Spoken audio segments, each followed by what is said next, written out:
বন্ধুরা, সামনে যাকে দেখছেন ওনার নাম সুনীতি সাহা। বয়স কত হলো? সুনীতি সাহা, ওনার এখন 42 বছর বয়স। তা ওনার সমস্যা যেটা ছিল সেটা হচ্ছে ওনার হাইপোথাইরয়েডিজম ছিল। T3 T4 TSH, তার মধ্যে হাইপোথাইরয়েডিজম হলে কী হয় আমরা জানি। আমরা হাইপোথাইরয়েডিজম, থাইরয়েডের মেইনলি দুটো রোগ হয়, হাইপোথাইরয়েডিজম, হাইপারথাইরয়েডিজম। তা হাইপো মানে হচ্ছে কমে যাওয়া, কমে যাওয়া মানে কি, থাইরয়েডের নিজস্ব কিছু সিক্রেশন আছে, that is T3 T4। T3 হচ্ছে ট্রাই আয়োডো থাইরোনিন, আর T4 হচ্ছে থাইরক্সিন। এই দুটো হচ্ছে থাইরয়েডের নিজস্ব সিক্রেশন।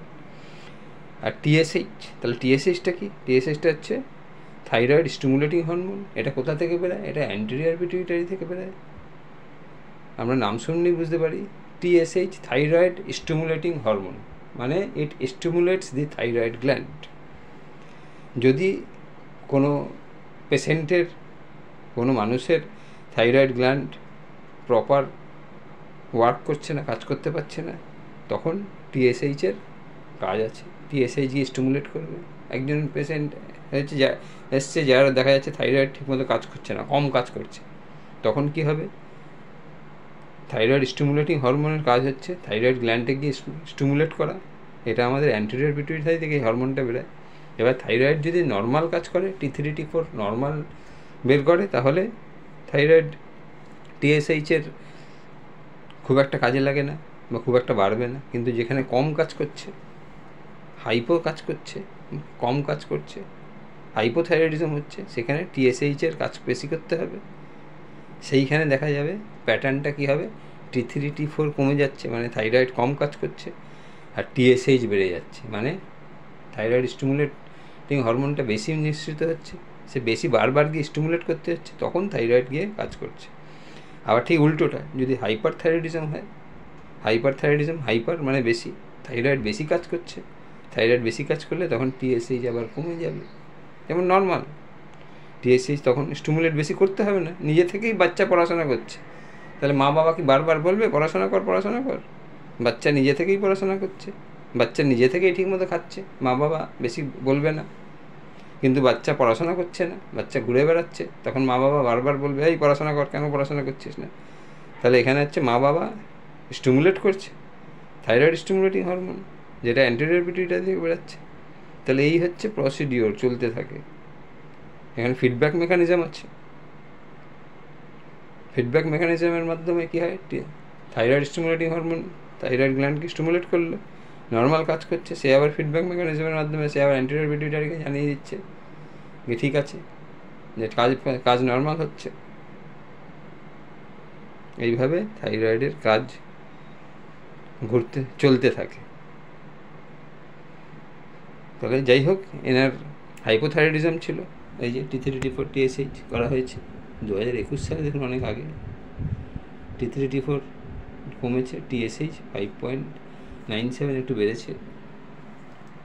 আর ছিল কি, বাইল্যাটারাল ওভারিয়ান সিস্ট, এই যে USG বাইল্যাটারাল ওভারিয়ান সিস্ট ছিল। ওভারির মেজারগুলো এই যে দিয়ে দেওয়া হয়েছে। তাই তো ছিল, তাই ছিল তো, থাইরয়েড ছিল। থাইরয়েড মিন্স হাইপোথাইরয়েডিজম আর বাইল্যাটারাল ওভারিয়ান সিস্ট। এগুলো চিকিৎসার পর আমি দেখিয়ে দেওয়া হয়েছে যে ওভারিয়ান সিস্ট নেই। একবার পরীক্ষা করে দেখিয়েছিলাম তো, তা পেশেন্টের দেখিয়েছিলাম একবার। পেশেন্টের কোয়ারি থাকে, পেশেন্ট কী করে, নিজে নিজেই ভাবে যে না আবার হলো কি না, নিজে থেকে পরীক্ষা করে নিয়ে এসছে আবার। এই যে এটা রিসেন্ট 16/5, এই যে 16/5/2025 USG করেছি, যে আমার থেকে লিখে নিয়ে গেছিলো, এই যে আমার নাম আছে এখানে, USG করেছিল। আর একটা ইমপ্রেশন কী আছে, রেট্রোভার্টেড ইউটেরাস। আমাদের সাধারণত ইউটেরাসটা অ্যান্টিভার্টেড, অ্যান্টিফ্লেক্স থাকে, সামান্য রেট্রোভার্টেড ইউটেরাস দেখা যাচ্ছে। এখানে পেশেন্টকে কী বলা হয়, রেট্রোভার্টেড ইউটেরাস মানে একটু ঘুরে গেছে, পেশেন্টকে উপর হয়ে শুতে বলা হয়। আপনি শোবেন যখন, বেশিরভাগ চিত হয় না, চেষ্টা করবেন উপর হয়ে শোয়ার, যখন ঘুমাবেন শোবেন উপর হয়ে শোয়ার চেষ্টা করবেন, কারণ রেট্রোভার্টেড হয়ে গেছে ইউটেরাসটা। রেট্রোভার্টেড মানে পেছনের দিকে চলে এসছে, যেটা অ্যান্টিভার্টেড, অ্যান্টিফ্লেক্স থাকে। তাহলে এখানে ম্যানেজমেন্ট উপর হয়ে শোয়া। কিন্তু এখানে দেখুন ইমপ্রেশনে ওভারিয়ান সিস্ট ভ্যানিশ, এই যে ইমপ্রেশন রেক্টোফাইড ইউটেরাস, ওভারিতে যে সিস্ট ছিল ওভারিতে সিস্ট কিছু নেই, তাহলে এখানে দিত ইমপ্রেশন ভ্যানিশ হয়ে গেছে। সেটা আগেও দেখিয়েছি, আগে একবার দেখিয়েছিলাম তো, আগে একটা ভিডিও আছে, আগে একটা ভিডিও আছে, ভিডিওতে দেখিয়েছিলাম। এটা যেহেতু নতুন একটা পড়ে নিয়ে এসছে, আবার হতেই পারে যে পেশেন্ট সুস্থ হয়ে গেছে তার আবার হলো, কিন্তু এখানে আবার প্রমাণিত হলো যে পেশেন্টের আবার নতুন করে কিন্তু হয়নি। তাহলে ওষুধ বলতে আমাদের হোমিওপ্যাথি ওষুধই খেয়েছিলেন, হোমিওপ্যাথি ওষুধ তখন কি হয়েছিল সব সিমটম মিলিয়ে। ও আরেকটা হচ্ছে তখন আগে যে ইউজ করা হয়েছে, উনি আগের কাগজে নিয়ে এসছে এই যে থাইরয়েড যে হাইপোথাইরয়েডিজম ছিল, এখানে লাস্ট পরীক্ষা দেখুন 2023 সালে, এই যে এইটা T3 T4 TSH নর্মাল, এই যে T3 T4 TSH within normal limit, যেটা 5.19 ছিল, that is within normal limit চলে এসছে।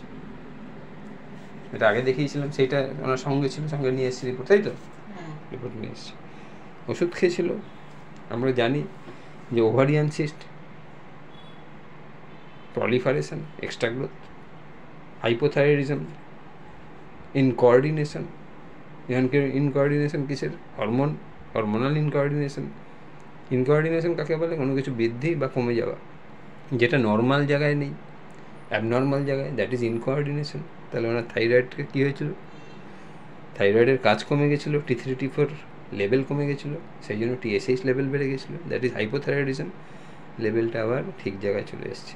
তাহলে আমাদের মেন জায়গাটা বুঝতে হবে যে ইনকোঅর্ডিনেশন দেখা গেছে। তাহলে incoordination, any type of incoordination is belongs to সাইকোসিস।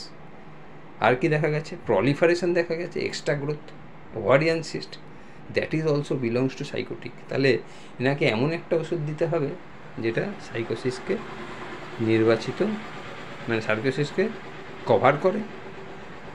মানে যা যা সিমটম পেয়েছিলাম সব সিমটম নিয়ে ওনাকে ট্রি অফ লাইফ দেওয়া হয়েছিল। এই যে রয়েছে ট্রি অফ লাইফ 01, 02, 03 এইভাবে চলেছে, পরপর ট্রি অফ লাইফ দেওয়া হয়েছে, followed by tree of life কত পর্যন্ত চলেছে? 20-30 পর্যন্ত চলেছে, এবং এতেই পেশেন্ট নর্মাল হয়ে গেছে। তাহলে এখন আপনি পরীক্ষা করেছেন, যে দেখলেন কিছু আছে, দেখেছেন?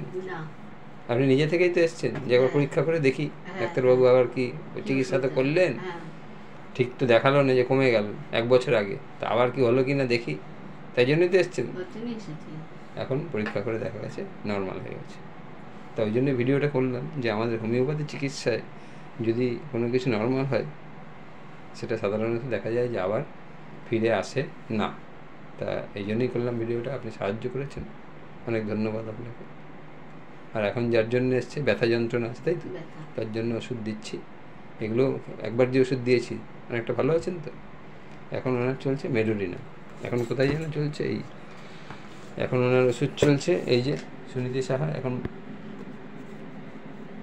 যেটা ওষুধ চলছে, যা সিমটম পেয়েছি তাতে মেডোরিনা। তাহলে দেখুন পেশেন্টের যে পার্সোনাল হিস্ট্রি বা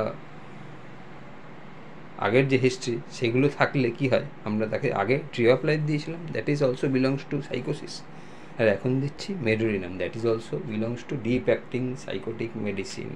এবং এতেই পেশেন্ট দেখুন, এই যে একবার যে ওষুধ খেলেন বা একবার দুবার ওষুধ খেয়েছেন, তাতে যে ব্যথা যন্ত্রণা ছিল এগুলো কেমন আছে? এখন একটু ভালো আছে। 10 ভাগের মধ্যে কতটা কমলো? হাফ কমে গেছে, অর্ধেকটা কমে গেছে বলছে। তা যাই হোক, আপনার ভিডিওটা করলাম যাতে সাধারণ মানুষ, those who are not so much award about homeopathy, তাদের অ্যাওয়ারনেস বাড়ুক, এবং হোমিওপ্যাথি চিকিৎসার যে পরিমাণে বাড়ছে তার গতি আরও বৃদ্ধি পাক, তার জন্যই করা। তা আপনি করতে সাহায্য করেছেন, অনেক ধন্যবাদ।